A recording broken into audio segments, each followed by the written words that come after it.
नमस्कार मंडळी, खूप खूप स्वागत आहे आपलं न्यू ब्लॉगमध्ये. तर पहा, आता 2 दिवस झालं तुम्हाला माझे लॉंग व्हिडिओ आले नव्हते, तर माझी तब्येत ठीक नव्हती बघा.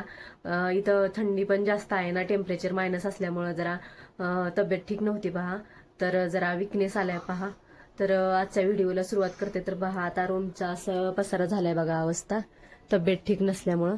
तर बघा आता 9:30 झालेले आहेत. आता हा श्री बसलाय बघा. श्री पण शाळेत गेला नाही, त्याला पण सर्दी खोकला झाली शाळेत थंडी लागल्यामुळं. आणि सोरा पण घरीच आहे. तर सोरा इथं शेजारी गेली बघा खेळायला. तर बघा रूमची अशी अवस्था झाली आहे. सगळा पसारच झालाय आता रूम मध्ये. आणि मला पण विकनेसच आला होता 2 दिवस बघा चांगला. आज जरा बरं वाटतंय. आणि किचन मध्ये पण बघा असं झालंय, असंच सगळा पसारा आहे. विकनेस आला होता जरा म्हणून. तर स्वराच्या पप्पाला सकाळी नाश्ता बनवून दिला होता इथं. अशी मटकीची भाजी आणि चपाती बनवली होती आणि फ्रूट कट केलेले होते, तर तसेच आहेत. मटकीची भाजी आणि चपाती बनवून दिली होती त्यांना नाश्त्याला. चला तर आता मला हे सर्व पसारा बघा आवरायचं आहे. आता पटपट पटपट कामाला लागणार आहे. आता 9:30 वाजलेले आहेत बघा सकाळचे. इकडं भांडे पण पडलेले आहेत. तर अगोदर मी काम सुरू करायच्या अगोदर स्वतःला एनर्जेटिक करणार आहे, कारण थोडासा योगा करणार आहे बघा मी. म्हणजे काम पण पटपट होईल माझं. आता उशीर झालाय खरं तर. मला पण जरा हे वाटतंय ना, जरा विकनेस असं आतून हेच वाटत नाही की काम करावं असं. तर एनर्जी आणण्यासाठी जरा थोडंसं म्हणलं चला योगा करते मी थोडासा. तर पहा मंडळी, तर मी योगा करत आहे. तर आपल्या घरासाठी बघा गृहिणीला उभंच राहायला पाहिजे. गृहिणी जर आजारी असली तर बघा सर्व काम अस्ताव्यस्त होतं, जसे आज माझे झालेले आहेत. तर बघा इथं मी थोडंसं योगा करत आहे. तर बघा इथं सूर्यनमस्कारमध्ये ह्या पोजमध्ये एकदम भारी वाटतं बघा. पोटाला आणि कमरेला खूप छान आराम मिळतो. तर प्रत्येक स्त्रीनं असा व्यायाम केला पाहिजे बघा. आणि नक्कीच छान आराम मिळतो. आणि आपल्याला जर कोणतंही काम करू वाटत नसेल तर आपण असं मेडिटेशन केलं की आपल्यात ती एनर्जी येते आणि आपला विचारही बदलतो की आपल्याला चला आपल्याला आपलं काम करायचं आहे. आपल्यावर जिम्मेदारी पडली की आपण आपोआप काम करू शकतो. पण आजारी असल्यावर असा थकवा येतो आणि थकवा पण निघून जातो. ही 5-7 मिनिट बघा मी व्यायाम केला इथं योगा. आणि नंतर म्हटलं चला पहिल्यांदा बेड आवरण्यापासून सुरुवात करावी. तर बेड आवरून घेते पहिल्यांदा. परत मुलांची कपडे शाळेची होती धुवायची, ते काढत होते मी साईडला, ते काढून घेतले. आणि त्यांचे स्कूल बॅगा वगैरे व्यवस्थित ठेवावे ते लावून म्हटलं. आणि स्कूल बॅगा व्यवस्थित केल्या. आणि ते ह्या फळीवरती बघा शाळेतून आले की मुले आपले स्वतःचे कपडे ठेवलेले असतात, मग ती कपडे काढून घेतले आणि व्यवस्थित आवरून घ्यावं म्हटलं. आणि आवरायला तर पाहिजे बघा मंडळी.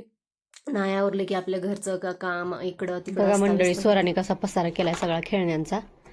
स्वरा ती सगळा पसारा भरून जायचं काय, सगळा पसारा भरा. बघा स्वराची बी तब्येत ठीक नव्हती, सर्दी झाली म्हणून स्वराला घरी ठेवले होते, खोकला येतोय होय स्वरा. आणि असा पसारा करते बघा घरी राहिल्यावर. पसारा करू नको, सगळं भरून ठेव खेळणी. घरी असलं की असंच चालू असतं बघा तिचं. हे खेळणे काढ, ते खेळणे काढ, सगळे पांगून ठेवत असते घरी आता असले की. हो ना दिदो? कोण पांग होतं सगळी खेळणी पसरून ठेवतं. हँड क्लोज कुठे घेऊन जाते आता? तर पहा मंडळी, ही बेड पण आवरून झाले. आता हे धुवायचे कपडे ते काढून ठेवलेत. आणि इकडे टेबल पण आवरलंय. आणि हा पण टेबल आवरून घेतलाय. आणि हे पण आवरून घेतले. आणि फ्रीज आवरायचं राहिलं होतं बघा, थोडंसं फ्रीज आवरते. फ्रीज पण आवरून घेतले. फ्रीजवर तर पसारा बसतो. आणि आता हे सगळं आवरून झाले तर आता झाडू मारते आणि मग हे करते. झाडू मारून मग कपडे मशीनला लावते मी पटपट आवरते.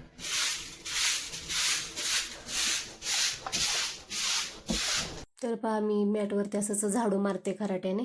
ह्या मॅटवरती असाच झाडू मारा लागतो. आणि ओल्या कपड्याने नंतर मी पुसून घेते. मी कधी दाखवलं नव्हतं तुम्हाला व्हिडिओमध्ये, पण मी ओल्या कपड्याने पुसून घेते. नाहीतर व्हॅक्यूम क्लिनर साफ करता येतं, नाहीतर व्हॅक्यूम क्लिनर नाही आहे माझ्याजवळ, मी असंच कपड्याने साफ करत असते. तर आता झाडू मारला म्हटलं त्याला कपडे लावा होते फ्रीज मशीनला. तर कपडे लावण्यासाठी बघा मी पिन जोडलेलं आहे. तर बघा भलतंच काम वाढून बसलंय आज.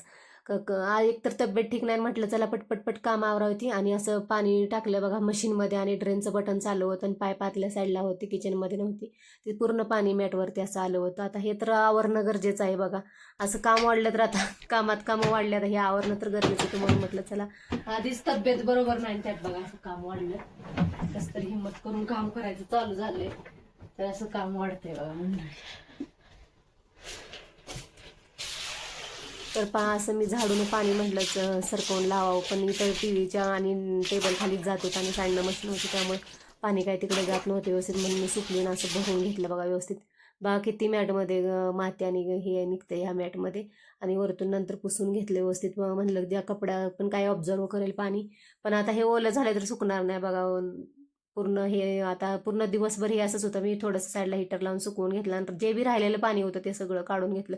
बघा मंडळी असं कामं वाढतात असे पटपट. आपण विचार काय करतो म्हणलं असं एक एक काम पटापट आवरावं, तर इकडं मी कपडे मशीनमध्ये टाकण्यासाठी बघा शर्टाची बटणं लावून घेते, जेणेकरून हे होते कपडे आपले बटणं बी तुटत खराब होत नाही ते, आणि कपडे छान निघतात. जे बी असेल ते हुक वगैरे चेनी सगळ्या बंद करायच्या आणि मगच मी मशीनला कपडे टाकते. बघा मी पॅन्टचे पण हुक बंद केले, आणि असे मोठे जॅकेट असतात हुडीवाले तर त्याला लेस वगैरे असते ना, लेस खुलू नये म्हणून असे दोन्ही लेस मी एकत्र बांधूनच असे कपडे टाकते बघा.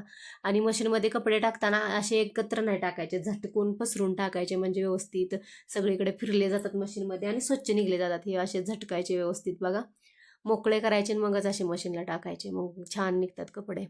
तर इथं मशीनला कपडे लावले मी. तोपर्यंत म्हटलं चला आपलं स्वतःच आवरून घ्यावं. मशीनला कपडे लावले आणि मी आंघोळीला गेले. तोपर्यंत नाही, आंघोळीला जायच्या अगोदर मी कचरा टाकून आले बघा. इतना झाड़ू बना के क्या करते हो भैया? इधर से एयरपोर्ट तक कम से कम 300-400 नफर को झाड़ू देना। एयरपोर्ट में हर जगह जाता है ना यहाँ। अच्छा, बिक्री करते क्या? नहीं बिक्री नहीं करते, गवर्नमेंट है। अच्छा, गव्हर्नमेंट काय. बघा मंडळी अजून पण झाडूच बनवायचं काम चालू आहे त्यांचं. आप कंटिन्यू बनाते भैया? हाँ कंटिन्यू बनाता है। ऊपर में जहाज का अड्डा बहुत बड़ा है ना, हाँ इसमें लगाता है ये झाड़ू। अच्छा, पत्थर आता है, हाँ इसमें ले जाता है, और रोड में इधर से द्रास तक। अच्छा, इधर से मतलब आपका काम ही है झाड़ू बनाने का? मूल तक उधर से जाएगा ये झाड़ू तक जाता है। अच्छा, हाँ, बर्फ आएगा तो ये यूज करिए बस देख। हाँ. तर इथं माझी आंघोळ करून झाली बघा. इकडं मशीनला कपडे लावले, तोपर्यंत आंघोळ करून घेतले आणि म्हटलं चला कपडे होत आहेत तोपर्यंत पूजा करून घ्यावी. तर बघा आज एकदम शांत भावनेने माझी पूजा चालली होती. तर एकदम थकवा आला होता, मग व्यवस्थित छानपैकी माझी पूजा चालली होती. अगदी मनापासून चालली होती पूजा आरामात. तर कपडे होत आहेत तोपर्यंत म्हटलं इकडं आरामात पूजा करून घ्यावी बघा. स्वतःला असं फ्रेश वाटतं बघा. मला असं हे झालं की नाही नर्वस, मी देवापुढेच हात जोडते डायरेक्ट. शांत वाटतं बघा. तर बघा इथं कपडे पण ड्राय करून घेतले मी. आता मशीनला लावून झाले होते माझे कपडे सगळे ड्राय करून काढले. आता ही मशीन धुवून घेतली बघा. शेवटी सगळे कपडे झाल्यावर अशी बकेट एक ओतून मी पाणी धुवून घेते. आणि आता बघा 12 वाजले होते एवढं काम करेपर्यंत मला. तर म्हटलं चला किचनमध्ये आलं तर किचन आवरावं म्हटलं आधी. किचनमध्ये बघा भांडे राहिले होते, मी घासले नव्हते, तब्येत ठीक नव्हती रात्री, त्यामुळं पसारा झाला होता असा. आणि नाश्त्याचे पण भांडे पडले होते. तर म्हटलं आधी स्वयंपाक करण्याआधी भांडे आवरून घ्यावी होती, तरच स्वयंपाक करायला पण चांगलं वाटेल. तर बघा इथं मी किचन आवरून घेतलं आणि मगच मी स्वयंपाकाला लागणार आहे. आता किचन आवरल्यावर नंतर छानच वाटतं बघा स्वयंपाक करायला पण. तर इथं बघा कोथिंबीर आणली होती. कोथिंबीर जरा खराब व्हायला लागली होती, म्हटलं चला याच्या वड्याच करून घ्यावा होता. बघा इथं श्रीला काम दिले, श्री मला मदत करत होता. मी ड्राय करून कपडे दिले, तो टाकत होता. घरी होता म्हणून म्हटलं चला एवढी तरी हेल्प होईल. तर इकडं मी वरण आणि भात एकत्रच लावणार आहे कुकरला, डायरेक्ट फोडणी दिली, कारण भूक पण लागली होती एवढी आता. आणि म्हटलं चला पटकन हे लावावं कुकर. नाश्ता काय केलाच नव्हता मी. तर इथं मी कोथिंबीर बारीक चिरून घेतलेली आहे, त्यामध्येच धने पावडर आणि गरम मसाला घातला आणि हिरवी मिरची लसूण कोथिंबीर वाटण टाकलं त्यामध्येच. आणि चवीपुरतं मीठ घालून घेतलेलं आहे ना, हळद घातली थोडीशी चिमूटभर आणि ते व्यवस्थित मिक्स करून घेतलं मी. आणि त्यामध्येच 1 चमचा तेल घातलेलं होतं बघा. आणि त्यामध्ये असं बेसन जास्त घालायचं नाही, फक्त बाइंडिंग पुरतंच घालायचं, मगच छान वड्यांना चव येते आपल्या. आणि माझ्याकडे ही कोथिंबीर थोडीशीच होती, म्हटलं चला खराब होण्यापेक्षा याच्या वड्याच करून घ्यावा होत्या. तर इकडं वरण आणि वड्याचं कॉम्बिनेशन छान होतं म्हणून मी वड्या घेतल्या होत्या बघा. हे 1 चमचा तेल घातलं होतं, राहिलं होतं माझ्याकडून ते आता. तर हे मिक्स करून घेतलं व्यवस्थित. जास्त पाणी घालायचं नाही, त्याच्याच ओलाव्यात लागतं. एकदम किंचित 2 ते 3 चमच पाणी घातलं मी आणि त्याचं बघा असं गोळा बनवून घेतला मी. असं हे करणार नाही, असं थापून घेणार आहे बघा प्लेटला असं थापून घेतलं. तोपर्यंत इकडं कढईमध्ये पाणी पण वाफवा ठेवलं होतं मी. असं थापून घ्यायचं, जास्त पातळही नाही. आणि थोडंसं असल्यामुळे माझं जरा पातळ झालंय, तुम्ही जाडही आवरण करू शकता. मी थोडेच होते म्हटलं चला तेवढीच चव पण येईल तोंडाला. आणि वरतून तीळ पण टाकले होते बघा, छान वाटतं. आणि हे 5-7 मिनिटात, पातळ असल्यामुळे लगेच 7 मिनिटात शिजलं होतं, 7च मिनिटात शिजलं बघा. लगेच पातळ लेअर होता त्यामुळे लगेच वाफवलं गेलं आणि वाफवून काढलं. आणि हलकंसं थंड झाल्यावर लगेच गडबड होती म्हणून लगेच कट करून घेतलं मी. आणि त्यातल्या मी अर्ध्याच वड्या तळून घेते आणि अर्ध्या तशाच खायला आपण आवडतात आम्हाला, पूर्णपणे नाही तळून घेणार आहे मी. तर निम्म्या तळून घेतल्या मी त्याच्यातल्या आणि अर्ध्या तशाच ठेवल्या. अर्ध्या मला तशा वरणासोबत अशाच खायला छान लागतात. बघा हे असं तळून घेतल्या मी, अर्ध्या खरपूस होईपर्यंत तळून घेतलेल्या होत्या. तर मंडळी आता जेवणाची तयारी सुरू झाली. ताट झालंय बघा जेवणाचं तयार, आता जेवायला बसणार आहे आम्ही. तर मंडळी कसा वाटला आजचा व्हिडिओ तुम्हाला नक्की कमेंट करून सांगा.